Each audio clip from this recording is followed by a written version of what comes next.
አንድ 6 ላይ ሰው በአምላካችን ፈጠረ ይሆናል።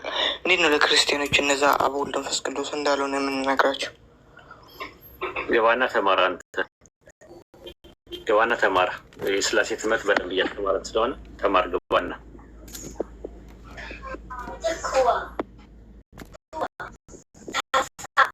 ተማር ሰፊ የሆነ ነገር ስለሚፈልግ ገባና ተማር። የዘዘርኛ ጋር አልተማርክም? አልተማርኩም ኡስታዝ። እስከዛሬ በዩቲዩብ ነበር ያለሁት። በቃ ተማር ገባና ተማር እና አንተን በሰፊ ስለሆነ አሁን እንትና ጀነራሊ ከማን ጋር ነው የሚያወራው የሚለው በተለያየ ትንታኔ ነው ያለው። ወደ 4 ወደ 5 ትንታኔ ያለው ግን ለስላሴ አይሆንም ነው። ለስላሴ ነው የሚሆን የሚል ካለ ራሱ ነው መምጣት ያለበት። ኦኬ ለስላሴ ነው ካሉ ማስረጃ ጠይቃቸዋለሁ ማለት ነው። ለስላሴ ከሆነ ማስረጃ ለስላሴ ማን ከማን ጋር ነው የሚያወራው ብለህ ጠይቃቸው። ካሉ ግን ማስረጃ አምጡ ነው ማለት ያለብህ።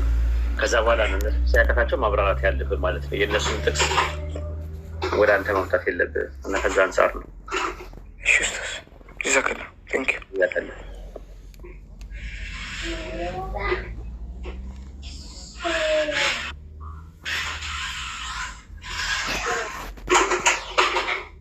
ሰላም አለይኩም ኡስታዝ። ወአለይኩም ሰላም ወራህመቱላሂ ወበረካቱ። ቅድም ኢብሮን ጠይቄው ነበርና ኡስታዝ ሲገባ በደንብ ያብራራልሃል ብሎኝ ነው። እና እንትን የአላህን ዲን ብትረዱ አላህን ኢንተንሱሩላህ የንሱሩኩም የሚለው ላይ በደንብ ብታብራራው።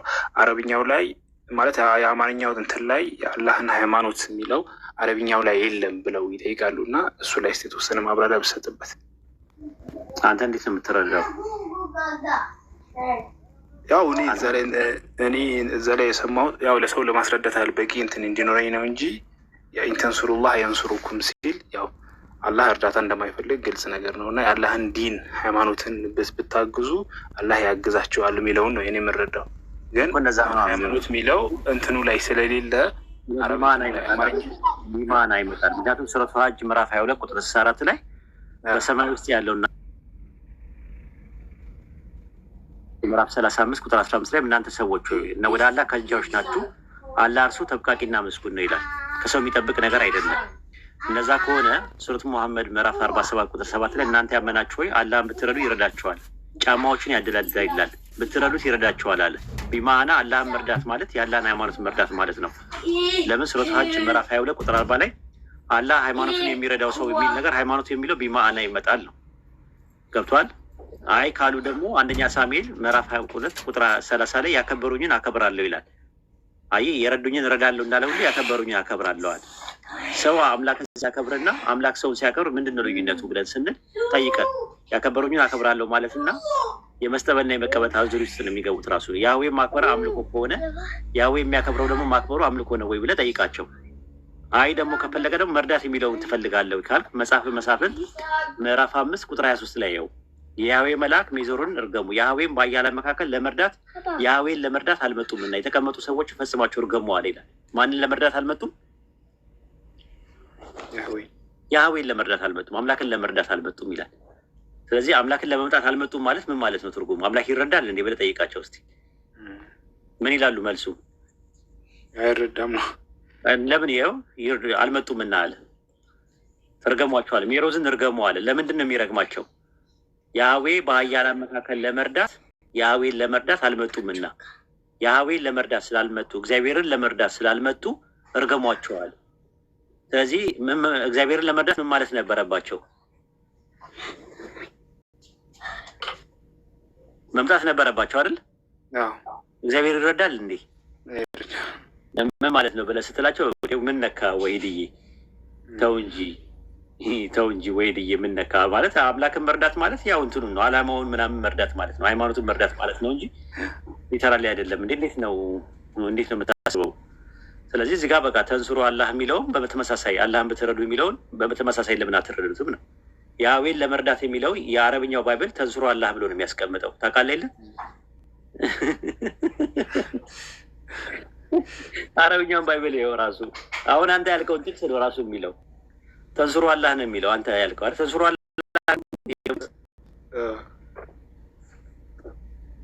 አረብኛው ባይብል ላይ ይኸው ራሱ ነው የሚያወራው ራሱ ማለት ነው። ተንሱሩ አላህ ነው የሚለው። ብትረዱ አለመርዳታቸው ማለት አምላክን አለመርዳታቸው፣ አምላክን ለመርዳት ስላልመጡ እርገሟቸዋል።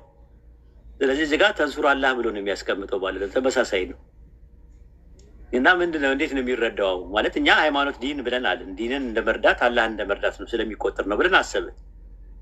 እናንተ ደግሞ በተራችሁ ደግሞ መጽሐፈ መሳፍንት ምዕራፍ 5 ቁጥር 23 ላይ ያለው የያህዌ መልአክ ሚይዘውን እርገመው አለ። ለምን? ያህዌ ለመርዳት ስላልመጣል።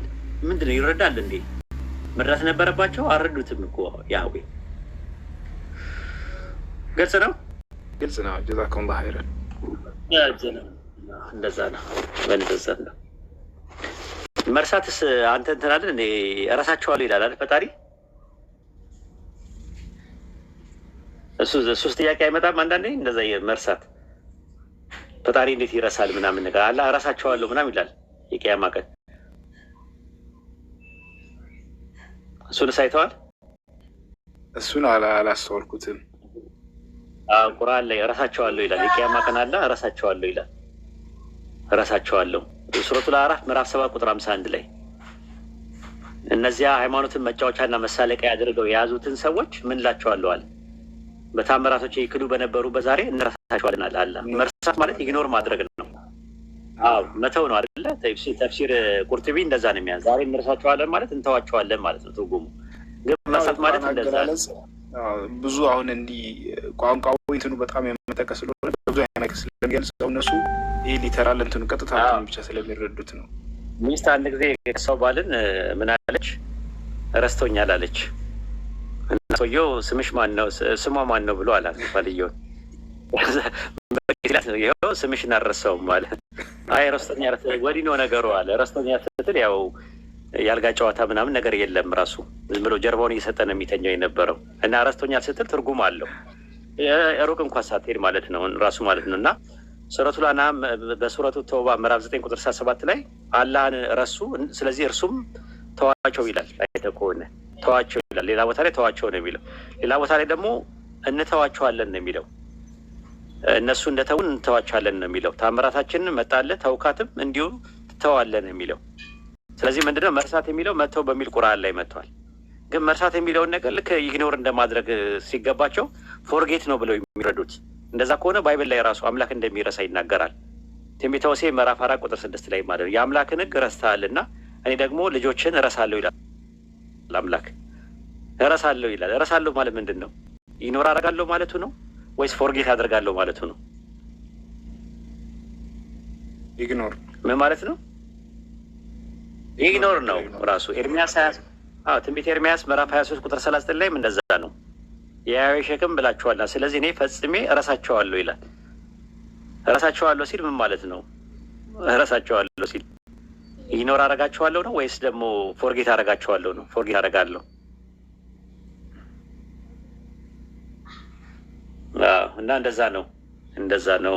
ከዛ አንጻር ነው የሚታየው። እና እንዲህ አይነት ጥቅሶች ይጠቅሳሉ። አምላክ አያውቅም፣ አላህ ሁሉ ነገር አዋቂ አይደለም፣ ሁሉን ቻይ አይደለም ምናምን ብለው ከሚጠቅሷቸው ጥቅሶች ይመካከለው። ግን እንትኑ የመጣው ነገር ሜታፎሪካል ሴንስ ሆኖ ነው የመጣው።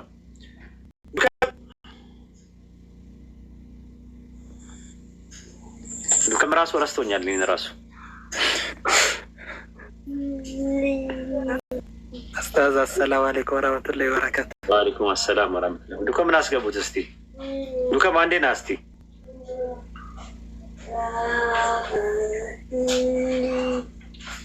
ና እስቲ። ከአጵሎስ ጋር ታረቃችሁ? ማን አስታረቀ? ባለፈው ተጣላኝ ብለህ ሽምግልና ተላኩኝ እኔ። ሰላም ዱከም።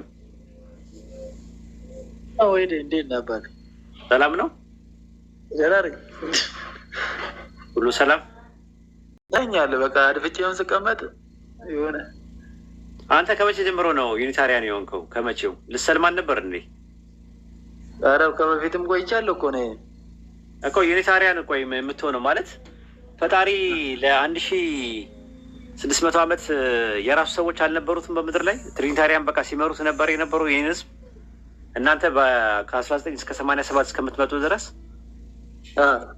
የላችሁም፣ ራሱ የላችሁም። እና የት ነበራችሁ እስከዛሬ ድረስ? ማን ያቋቋመው? ትምህርቱ ስለተመቸኝ ነው እዛ ውስጥ የተጠመኩት እንጂ እኔ እኮ እንትን አይደለም ከመቼ እስከ መቼ ነበር አምላክ ህጉ አልነበር ምናምን የሚለው ነገር እንትን ውስጥ አልሰምትኩም። በር ስለም አንተ ልጅ ስለም ያልሆነ ቦታ ነው የገባው። ምንም መረጃ የሌለው ነገር ባይብል ተበርዟል እያላችሁ እያመናችሁ፣ ኢየሱስ ፍጡር ነው ብላ እያላችሁ እያመናችሁ፣ ስላሴ የለም እያላችሁ እያመናችሁ ክርስቲያንን የምትሉት ነገር ይገርመኛል። አሁን መስቀል አድርገህ ቁጭ ብላል። እሺ መስቀል እስቲ ለምሳሌ ይህን ምስል አርማ መስቀል ለአርማነት መጠቀም የጀመረው ከፓጋን እንደመጣ ታውቃለህ? ይህንን አላውቅም። ታዲያ ለምንድን ነው የምታደርጉት እናንተ መስቀል ከፓጋን? ለምን ከስላሴ ወሰዳችሁት? መስቀሉ ራሱ የእናንተ አይደለም። ራሱ መስቀል ለምን ለአርማነት መጠቀም የተጀመረው መቼ ነው ታውቃለህ? ሐዋርያቶቹ ለአርማነት ይጠቀሙ ነበር። ሐዋርያት ስትል የኢየሱስ ደግሞ ሐዋርያት? አዎ። መቼ ነው መጀመሪያ ጊዜ ለአርማ ቤተክርስቲያን ውስጥ አርማ መሆን የጀመረው መቼ ነው ታውቃለህ? ቆስጠንጢኖስ በህልሜ ሰማይ ላይ መስቀል አየሁ ብሎ ነው እኮ ፈረሱ ላይ ነቅሶ ከዛ ውጊያ አድርጎ ሲመለስ መስቀል አርማ የተደረገው ማለት ነው። ከዛ በኋላ ለመስቀል መሰገድ ተጀመረ። ኢየሱስ ክርስቶስ ለተሰቀለበት መስገድ እንሰግዳለን ማለት ጀመሩ። አሁን አንተ የምጠይቅ ጥያቄ መስቀል የሚለው ከፓጋኖቹ ከመጣ መስቀል ለአርማነት የሚጠቀምበት ነገር ቢብሊካል ካልሆነ አንተ ኬት አመጣው? ከስላሴዎች ወስደን ለምን ትጠቀማለህ? እንደ ኧረ ወይድ ምን እያልክ ነው? ወላሂ ነው እኮ የምነግርህ። ለምንድን ነው መስቀል ለአርማ መጠቀም የጀመሩት ፓጋኖቹ ይላል እንዴ? እና ይሁሉ ህዝብ ታዲያ ክርስቲያኑ እኮ ነው የሚጠቀመው። ታዲያ ይሁላ ህዝብ ስላሴን ይከተል የለ አንተ ከዛ ከስላሴ ወጣ የለ እኔ እና ታዲያ ከስላሴ ከወጣ ከዚህ ከመስቀል አምልኮ ለምን አትወጣም? ለመስቀል ትሰግዳለህ? ኧረ አልሰግድም። ኢየሱስ መስቀልን ለአርማ አድርገው መስገድ የጀመሩት እነማን ናቸው? እንጃ እንትን ነው የኒቅያ መስራቾች። ከኒቅያ መስራቾች በኋላ ነው መስቀል የተጀመረው። ከዛ ቤት መስቀል አርማ ሆኖ አልተጠቀሙበትም። መስቀልን አርማው አድርጎ የሚጠቀማለ። የሚገርም ነው። አየህ እኔ እስካሁን ደንዝዣለሁ ማለት ነው። ስለዚህ አሁን መስቀል ላይ ይህንን አሁን አውልቅ ቶሎ ብለህ። ዝም ብሎ ሲመሯችሁት ማነው ፓስተራችሁ? የዩኒታሪያን አልነግርህም እኮ ማን ዝም ብለህ ትመራለህ እንዴ? እንደ እንትን እንደ በግ ኑሪ ተብዬ የሚል መዝሙር አለ የፕሮቴስታንታቸው። መዝሙርም ትሰማለህ አንተ? እንደው ምን አይነት መዝሙር እዚህ ሲለቀቅ አልነበር እንዴ? እዚህ ተለቆ እኮ ነው። እዚህ እንደ በግ ኑሪ ተብዬ እየተባለ እዚህ ሲያላግጡ ነበር። የኛ ሙስሊሞችም ከፍተው እኮ እንትን ሲሉ ነበር እንጂ እኔማ መች እሰማለሁ። ይኸው እንደ በግ ኑሪ ተብዬ እንደ ምንድን ነው የምኖረው ምናምን የሚል ሲያሾፉ ነበር ሲያላግጡ። የእኔ ባህሪ የኔ ጸባይ ለጌታ ቤት ይሆናል ወይ ምናምን እያለች የምትዘምረው እዚህ እኮ ሲያላግጡ ነበር ሙስሊሞች። በአንዲት ልጅ ቪዲዮ ሰርተው እሱ ላይ ነው ያየሁት እንጂ አላዳመጥም። ሀራም ነው፣ አይፈቀድም እኮ በእኛ አይፈቀድም፣ ሀራም ነው። ገባኝ ስል መስቀል መጠቀማችን ምንድን ነው ኢፌክቱ? ማለት ያው ኢየሱስ ስለተሰቀለ ተጠቀመዋላችሁ። እንደዛማ ከሆነ የማርያም ምስል ስለምን ይጠቀማሉ? የማርያምን የገብርኤል ምንድን ነው ችግሩ? የለማ መቼ እሷ ማን ፎቶ አነሳት? አያንሳት ግን በቃ አይቻልም ወይ? ማን ከለከለ?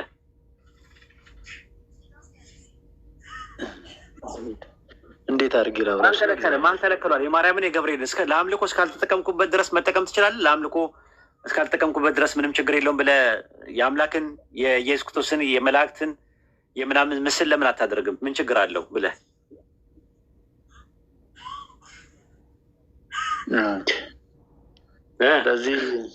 ስለዚህ የተጀመረው ለዛ እኮ ነው እንጂ ምስል እኮ በራሱ እኮ ችግር አልነበረውም። ኪሩቤልን እኮ ሙሴን ሳላቸው ብሏል፣ አሳይቶት ኪሩቤሎችን በተራራ ላይ እያሳየው ኪሩቤሎችን አይቶ ታቦቱን አይቶ ስራ ብሎታል። ኪሩቤሎችንም ሲሰራቸው ሐውልት አድርጎ ሲሰራቸው ታዞ ነው እኮ ሙሴ፣ በራሱ ችግር አልነበረውም። ነገር ግን ለዛ ነገር ግን መስገድ ጀመሩ። ታምረ ማርያም ላይ ስትመለከተው ለስዕሏ ስገዱ፣ ለስዕሏ የማይሰግድ ከዚህ ፈቀቅ ይበል ይላል። ለስዕሏ የማይሰግድ ይላል፣ ለስዕሏ ስገዱ ይላል። ስለዚህ ለስዕልም እንዴት ይሰገዳል ነው ጥያቄያችን። ዘጸአትም ምዕራፍ 20 ቁጥር 4 ላይ በላይ በሰማይ የማንኛውም የተቀረጸ ምስል አትስገድ አታምልክ ነው የሚለው።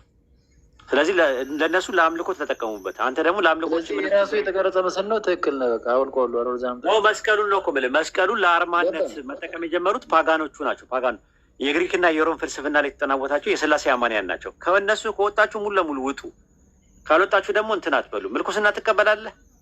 ምንና ትቀበላለህ? ምልኩስና ልቀበል እችላለሁ። ምንናን አልቀበልም። ጫካ መግባት ያው እኮ ነው። ምንናናን ምልኩስና እኮ አንድ ነው እኮ። ምልኩስና የሚባለው ነገር የመጣው ከአባንጦስ ነው አይደል? የጀመረው ለመጀመሪያ ጊዜ ምልኩስና አንቶኒዮ ዘግሬት የሚባለው ነው የጀመረው በግብጽ። ከዛ በፊት ይታወቃል። የአንተ ጭንቅላቱ ራሱ ድንቀር ብቻ በቃኛ ሆነ ወይድ በእናትህ በቃኛ አይደለም። ለምን አትቀበልም? ከተቀበልክማ ማርያም ታማላለች ብለህ ለምን አትቀበልም? ወደ ማርያም መጸለይ ወደ ማርያም መጸለይ እኮ ታዲያ ስላሴን አልፈልግም ብለህ ወደ ማርያም መጸለይ ወደ ሞተ ሰው ይጸልያል እንዴ እኮ እንደዛ ይጸልያሉ። ከነዛ ሰዎች ያገኛችሁትን ነገር ለምን አትለቁም ነው እኮ እኔ የምለው። ካላንደሩን የእነሱን ትጠቀማላችሁ፣ መስቀሉን የእነሱን ትጠቀማለህ። ይኸው መስቀል አርማ አድርገህ መጣ ጉብ አልክብኝ። እኔ ጋር የእነሱ ነው፣ ከእነሱ ነው የወሰድከው። ራሱ ባይብልህ የእነሱ ነው፣ ራሱ ባይብሉ ራሱ ማለት ነው። አሁን ብጠይቅህ አንድ ጥያቄ ብጠይቅህ ምንም ነገር የለም። ተቆላልፋችሁ ነው ቁጭ የምትሉት እናንተ። ለምን ግራውንድ የላችሁም? ራሱ ሶላ ስክሪፕቸራን አንተ ወይስ ሶሎ ስክሪፕቸራን አንተ? የትኛውን ነህ? አላውቀውም ያልከውን እኮ እሱን ነው እኮ የምልህ እኮ። አንተ ስክሪፕቸር ብቻ ነው የምትቀበለው? ባይብል ብቻ ነው የምትቀበለው ወይስ ባይብልን የትራዲሽንን ትቀበላለህ? ራሱ ሰቦርዲኔት ኦቶሪቲን ትቀበላለህ ወይስ ሱፕሪም ኦቶሪቲ ብቻ ነው የምትቀበለው? በማታ አታስጨንቀኝ ወይድ በእናትህ። ሱፕሪም ኦቶሪቲ ነው ብለህ ያምናሉ አሁን ፕሮቴስታንቶች። ሶላ ስክሪፕቸራ የሚባሉ ሰቦርዲኔት ኦቶሪቲንም ይቀበላሉ፣ ትራዲሽንም ይቀበላሉ። ትራዲሽን የሚባል ነገር ይቀበላሉ፣ ግን ያ ኦተንቲክ አይደለም። ሳልቬሽን አይሆንም ብለው እነሱ ሶላ ስክሪፕቸራ ይባላሉ። ሶሎ ስክሪፕቸራ የሚባሉት ደግሞ የራዲካል ፕሮቴስታንት የሚባሉት በኋላ ላይ የመጡት እነ ሜኖናይት የሚባሉት እነ አናፓፕቲዝም ምናምን የመሳሰሉት ደግሞ የሚቀበሉት ደግሞ ይሄኛውን ነው። ሶሎ ብቻ ነው የሚቀበሉት። ከባይብል ውጭ ምንም ነገር ትራዲሽንም አይቀበሉም። ካውንስሎችንም አንቀበልም ይላሉ። ጉባኤዎችን የቸርች የነበረው ኒቂያ ምናምን የሚባለው ነገር። ክላሲካል ፕሮቴስታንቲዝም ደግሞ ይቀበላል። እነ ማርቲን ሉተር፣ እነ ዚዊንግሊ፣ እነ ካልቪን ምናምን የመሳሰሉት ይቀበላሉ። ስለዚህ አንተ ከየትኛው ነህ? ራሱ የትኛውን ነው የምትቀበለው? ራሱ ማለት ነው ሶሎ ስክሪፕቸር ነው ወይስ ሶላ ስክሪፕቸር ነው የምትቀበለው? አንተ የትኛውን ነው? እዛ ደረጃ አልደረስኩም። አሁን አውጣ ነው እኮ የምልህ እኮ። መጽሐፍህ ተበርዟል፣ መጽሐፍህ ተበርዟል። መበረዝን ታምናለህ። ይኸው ዛሬ አመነ ራሱ አድነው መጥቶ አምኖ ሄደ። በቀደም ስለው ጓደኛም እሱም አምኖ ነው ሄደው። በቀደም ወንጌል ላይ ተጨምሮ ተቀንሷል ብሎ አምኖ ተበርዟል ብሎ አምኖ ሄደው። አሁን አንተ ማመን ከፈለክ አንዳንድ ነገር ልንገርህ። ተበርዟል አልተበረዘም? ኦኬ ሉቃስ አንዳንድ ላይ ለቴዎፍሎስ ለጓደኛው የሚጽፍለት ደብዳቤ የሚጽፈው ማን ነው? የከበርክ ቴዎፍሎስ ሉቃስ ሲጽፍለት ያ ነገር የአምላክ ቃል ነው ወይስ የሰው ቃል ነው? የሰው ቃል ነው። የሰው ንግግር ነው የአምላክ ንግግር ነው? የሰው ወንጌል የሚባለው እግዚአብሔር ለኢየሱስ የሰጠው ነው ወይስ ሉቃስ ለቴዎፍሎስ የጻፈው ነገር ነው? ወንጌል ኤፌ ነው እንዴት ተቀለላለህ? በቃ ወንጌል የሚባለው ነገር ለኢየሱስ የተሰጠው ነው አይደል? የሚባለው መጽሐፍ ቅዱስ በወንጌል እመኑ ሲል ያኔ ሉቃስ ነበር። በዛን ሰዓት ኢየሱስ በወንጌል እመኑ ሲል ሰዎቹ በወንጌል የዘላለም ሕይወት ማግኘት ይችላሉ። በወቅቱ የነበሩ ሰዎች ማርቆስ እነ ሉቃስ እነ ምናምን ከመጽሐፋቸው በፊት የነበረ ወንጌል ማን ነው? በወንጌል እመኑ ያለው ማርቆስ 1:15 ላይ ኢየሱስ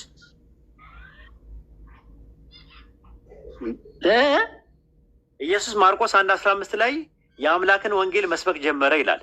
በወንጌል እመኑ አለ አይደል ኢየሱስ። ይሄ ወንጌል የሚባለው ዮሐንስ ወንጌል 17:8 ላይ ለአብ ለልጁ ለኢየሱስ አይደለ? ከተሰጠ ውጭ ወንጌል አለ? ከዚህ ውጭ የምታውቀው ወንጌል አለ? ለኢየሱስ ከሰጠ ውጭ የለም። አላውቅም። ሉቃስ ለቴዎፍሎስ የጻፈለት ደብዳቤ ያ ንግግር አምላክ ቃል ነው ወይስ ታሪክ ነው? አላውቅም። ታሪክ ነው አይደለም? ታሪክ ነው አይደለም? ታሪክ ነው። ኦኬ። ስለዚህ አምላክ ለኢየሱስ የሰጠው ወንጌል ላይ የሰው ንግግር ተጨምሯል ወይስ አልተጨመረም? እና ከተጨመረ ተበረዘ ይባላል። ታዲያ እንዴ በእንትን ላይ እኔ አሁን አንተ በተናገርከው ነገር ላይ የኔ ንግግር ቢጨመር የማና የማን ንግግር ነው የሚሆነው? የወይድና የዱካም። ስለዚህ እንትን ፒውር አይደለም፣ ተበርዟል። የአንተ ብቻ አይደለም የኔም ብቻ አይደለም፣ ተበርዟል። ስለዚህ በወንጌሉ ላይ የሰው ታሪክ ተጨምሯል። አልተበረዘም? ተበርዟል። ያልተበረዘ የህይወት ቃል ምንድን ነው? እሺ የኢየሱስ ክርስቶስ ትምህርት ከአምላክ የተገኘው ያልተበረዘው ነው አይደለ እንዴ? የተሰጠው የነበረው በኢየሱስ ትምህርት ላይ ጭማሬ ሲጨመርበት መበረዝ ይባላል አይደል እንዴ? ሲጨመር ወይ ሲቀነስ አይደል መበረዝ የሚባለው? እሱን ለማለት አቅም የለኝም። እንዴት የለህም? እንደ የሰው ንግግር ነው እያልክ የሰው ንግግርና የአምላክ ንግግር አንድ ነው ስል ለምሳሌ እኔ አንተ ያልከኝ ነገር ለማብራራት ወይ ደግሞ እንደ መግለጫ ብናገረው ተበረዘ ይባላል። ታዲያ እኔ የተናገርኩት ላይ ሲጨመር ምን ይሆናል? መበረዝ ማለት ምን ማለት ነው? ኮራፕሽን ምንድን ነው በእንግሊዝኛ? አንድ ነገር የተነገረ ነገር አለ። መበረዝ ማለትማ ድፍልስ ሲወጣ ነው ያለን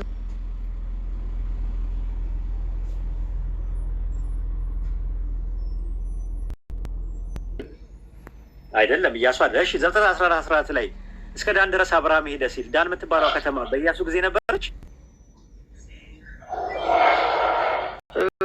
እሱ ላይ የሆነ ነገር የሆነ እንትን አለ የሆነ ትንሽ ዳን እያለ የሚያወራው ስለ ዳን ከተማ የሚያወራው ማን ነው? እስከ ዳን ድረስ ሄደ አብርሃም እያለ የሚያወራው ዳን የምትባል ከተማ ስትቆረቆር ኢያሱም ሙሴም አልነበሩም። ማን ነው እያወራ ያለው?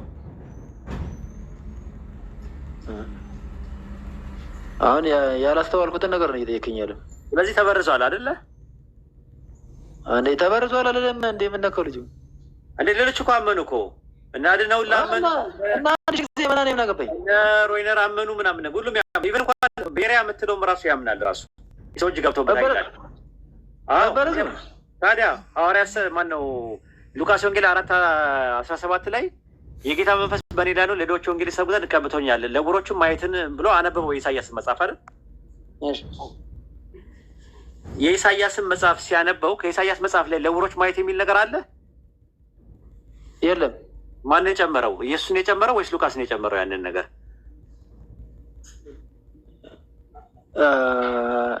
እኔ አላውቅም።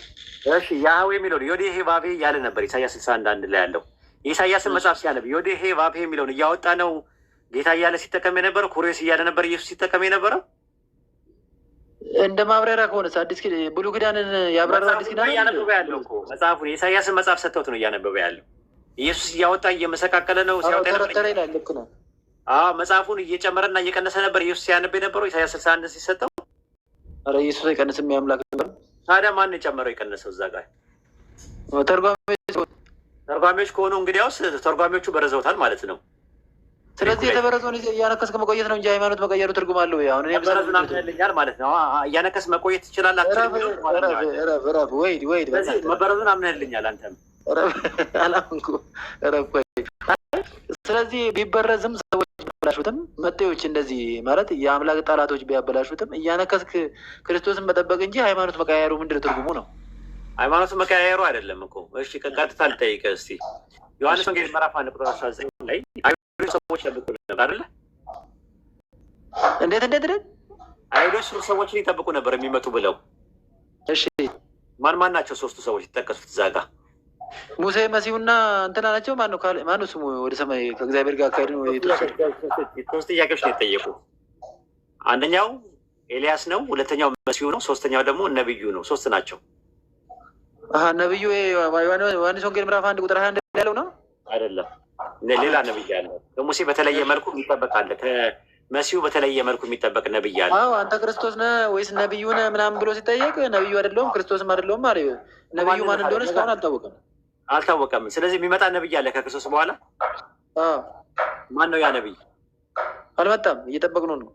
ማን ነው እሱ ነብይ? እንጃ እና ዮሐንስ ያላወቀውን ሊያውቀው ነው እንዴ እኮ እንጃ ትለኛለህ። ሶስት ሰዎችን ይጠብቁ ነበር። ኤልያስ ይጠበቃል ወይ ማን? ዝም ብዬ ልቃሽልህ ታዲያ አንተን የሚያክል ሰው ጋር እያወራሁ አይደለም። ኤልያስ ተብሎ የሚጠበቀው የነበረው መጥምቁ ዮሐንስ ነው አይደለ?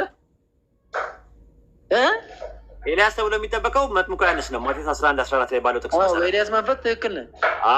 መሲሁ ማን ነው? መሲሁ ክርስቶስ ነው። ነብዩ ማን ነው? ሶስተኛው እንጃ እንዴት ትለኛለህ? ታዲያ ማን ልበልህ? ነብዩ ማመድ እንድትፈልገ ነው። ከክርስቶስ በኋላ የሚመጣ ነብይ አለ። እሱ ማን ነው? ነብዩ ማመድ እንድትፈልገ ነው ወይ? እንግዲህ ቁርአን እንደዛ ይላል እንዴ? እሺ ነብዩ በአይሁዶች ሲጠብቁት የነበረው ነብይ ተብለው በመጽሐፋቸው ላይ የቱ ጋር ነው ያለው ነብይ እንደሚመጣ የሚናገረው? ይሄ ነብዩ የተባለው እኔ ምን አውቃለሁ። እናቴ ልጅ ዳግም 18 ላይ ነው አይደል የሚጠቁመው? የግሬ ማስታወሻ ላይ የሚመጣው ነብይ አንተ ነህ ወይስ ሌላ እንጠብቅ ብለው ሲሉት የሚመጣው ነብይ ብለው ዮሐንስ ሲጠይቁት የሚመጣው ነብይ አንተ ነህ ሲሉት እኔ አይደለሁም አለ አይደለ? የሚመጣው ነብይ የተባለው ዘዳግም 18 ላይ ነው አይደል ያለው አይደለ? ዱከም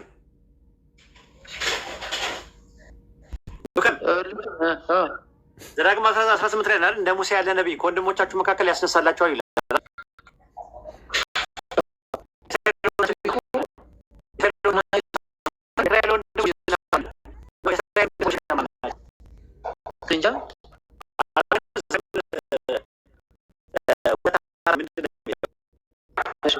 የሴር ልጆች ይሌለ በሴር ልጆች በኤዶም ልጆች ወንድሞቻችሁ ይላል አይደል?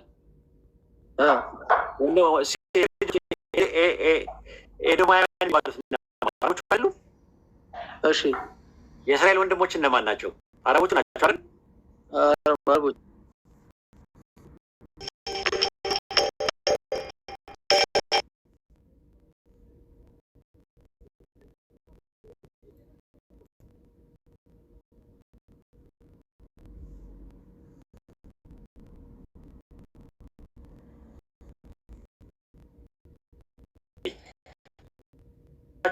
ማለት የእስራኤል ወንድሞች